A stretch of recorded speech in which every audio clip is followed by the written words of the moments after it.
Have you ever noticed how some people, despite facing setbacks and failures in the past, seem to overcompensate to prove themselves?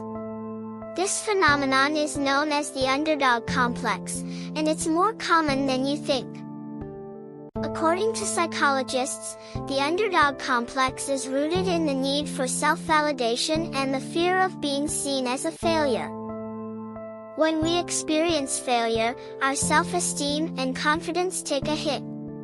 To compensate for this, we may work twice as hard or take on more responsibilities to prove our worth. Real-world examples of the underdog complex include entrepreneurs who faced business setbacks, but come back stronger, or athletes who've overcome injuries and still strive for excellence.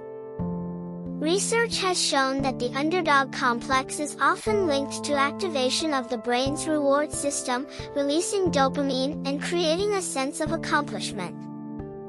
In fact, a study published in the Journal of Personality and Social Psychology found that people with a strong underdog complex tend to be more resilient and adaptive in the face of failure. To recognize this pattern in yourself or others, pay attention to how people react after facing failure. Do they become more driven, or do they become defensive and avoidant? The underdog complex can be a powerful motivator, but it's essential to recognize its roots and not get caught up in an endless cycle of overcompensation. By recognizing this pattern in yourself or others, you'll cultivate a growth mindset and avoid the trap of overcompensation.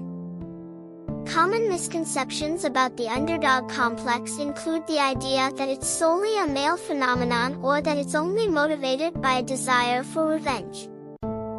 In reality, both men and women can exhibit the underdog complex, and it's often driven by a desire for self-validation and recognition.